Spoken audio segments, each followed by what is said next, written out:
ಪ್ರತಿ ಸಲ ಬೀನ್ಸ್ ಕಾಳು ಅಥವಾ ಗಟ್ಟುದುಳಿ ಕಾಳನ್ನ ಹಾಕಿ ಮಸಾಲೆ ಸಾಂಬಾರು ಅಥವಾ ನಾವು ತರಕಾರಿ ಸಾಂಬಾರಿಗೆ ಹಾಕೊತಾನೆ ಇದ್ದರೆ ಏನು ಚೆನ್ನಾಗಿರುತ್ತೆ ಹೇಳಿ.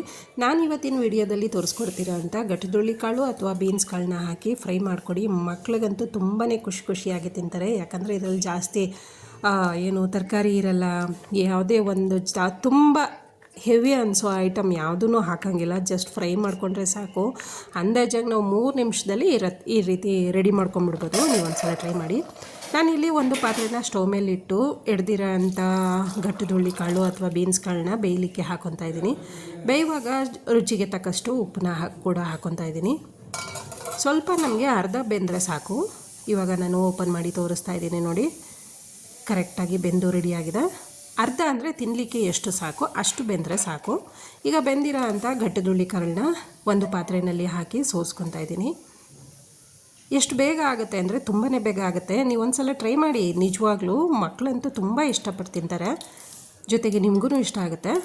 ಈಗ ಮತ್ತೆ ಸ್ಟವ್ ಮೇಲೆ ಇನ್ನೊಂದು ಪಾತ್ರೆನ ಇಟ್ಕೊಂಡು 2 ಸ್ಪೂನು ಎಣ್ಣೆನ ಹಾಕ್ಕೊಂಡು ಒಂದು ಅರ್ಧ ಸ್ಪೂನಷ್ಟು ಕಸ್ತೂರಿ ಮೇಥಿನ ಹಾಕ್ಕೊಂಡಿದ್ದೀನಿ. ಜೊತೆಗೆ ಸ್ವಲ್ಪ ಅರಿಶಿನ ಪುಡಿ. ನೀವು ರಸಮ್ ಅಥವಾ ಏನಾದರೂ ಉಪ್ಸಾರು ಮಾಡಿದಾಗ ಈ ರೀತಿ ಮಾಡ್ಕೊಳ್ಳಿ. ಸ್ವಲ್ಪನೇ ಪೆಪ್ಪರ್ ಪೌಡರ್ ಕೂಡ ಹಾಕ್ಕೊಂಡಿದ್ದೀನಿ. ಹಾಗೆಯೇ ಖಾರಕ್ಕೆ ತಕ್ಕಂಗೆ ಚಿಲ್ಲಿ ಪೌಡರು, ಸ್ವಲ್ಪನೇ ಜೀರಿಗೆ ಪೌಡರು, ಈಗ ಸ್ವಲ್ಪ ಗರಂ ಮಸಾಲ ಅಂದರೆ ಒಂದು 1/4 ಸ್ಪೂನ್ ಆದರೆ ಸಾಕು. ಈಗ ರುಚಿಗೆ ತಕ್ಕಷ್ಟು ಉಪ್ಪು, ಅಂದರೆ ನಾನು ಕಾಳುಗಳು ಆಲ್ರೆಡಿ ಉಪ್ಪನ್ನ ಹಾಕಿ ಬೇಯಿಸಿಟ್ಕೊಂಡಿದ್ದೀನಿ.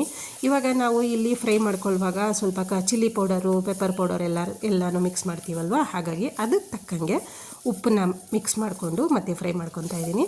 ಈ ಥರ ಎಲ್ಲ ಪೌಡ್ರನ್ನು ಸುಮಾರು ಒಂದು ಅರ್ಧ ನಿಮಿಷ ಫ್ರೈ ಮಾಡಿಕೊಂಡ್ರೆ ಸಾಕು. ಅರ್ಧ ನಿಮಿಷ ಫ್ರೈ ಮಾಡಾದಮೇಲೆ ನಾವು ಸೋಸಿಟ್ಕೊಂಡಿರೋ ಅಂಥ ಕಾಳನ್ನ ಹಾಕಿ ಮಿಕ್ಸ್ ಮಾಡ್ಕೊಳ್ಳೋಣ.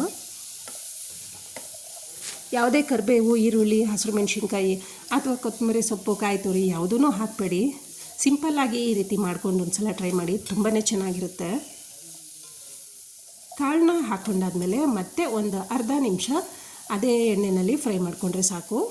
ನೀಟಾಗಿ ಒಂದು ಸಲ ಎಲ್ಲ ಕಡೆ ಮಿಕ್ಸ್ ಮಾಡ್ಕೊಳ್ಳಿ. ತುಂಬಾ ಟೇಸ್ಟಿಯಾಗಿರುತ್ತೆ.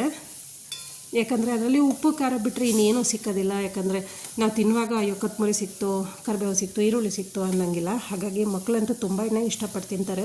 ನಮ್ಮ ಮನೆಯಲ್ಲಂತೂ ಮಕ್ಳಿಗೆ ತುಂಬಾ ಇಷ್ಟ ಆಯಿತು ನೋಡಿ. ಇವಾಗ ತಣ್ಣಗಾದ್ಮೇಲೆ ನಾನು ತೋರಿಸ್ತಿದ್ದೀನಿ ಎಷ್ಟು ಚೆನ್ನಾಗಿ ಬಂದಿದೆ ಅಲ್ವಾ ಫ್ರೆಂಡ್ಸ್. ಇವಾಗ ಬೀನ್ಸ್ ಸೀಸನ್ ಟೈಮು, ಮಾರ್ಕೆಟಲ್ಲೆಲ್ಲ ಸಿಗ್ತಾಯಿದೆ. ನೀವು ತೊಗೊಳ್ಳಿ, ಚೆನ್ನಾಗಿರುತ್ತೆ. ತುಂಬಾ ಸಿಂಪಲ್ಲಾಗೂ ಇರುತ್ತೆ, ಅಷ್ಟೇ ಟೇಸ್ಟಿಯಾಗಿರುತ್ತೆ ಖಂಡಿತವಾಗ್ಲೂ. ನೀವು ಒಂದು ಸಲ ಟ್ರೈ ಮಾಡಾದಮೇಲೆ ಈ ರೆಸಿಪಿ ಹೇಗೆ ಬಂತು ಅಂತ ಖಂಡಿತ ಮರೀದೆ ನಂಗೆ ಕಮೆಂಟ್ಸ್ ಹಾಕಿ. ಹಾಗೆಯೇ ಈ ವಿಡಿಯೋ ಇಷ್ಟ ಆಗಿದರೆ ನಿಮ್ಮ ಸ್ನೇಹಿತರಿಗೆ ಹಾಗೆ ನಿಮ್ಮ ಫ್ಯಾಮಿಲಿ ಮೆಂಬರ್ಸ್ಗೆ ದಯವಿಟ್ಟು ಶೇರ್ ಮಾಡಿ. ಮತ್ತೆ ಮುಂದಿನ ವಿಡಿಯೋಗಳಲ್ಲಿ ಸಿಗೋಣ. Thank you.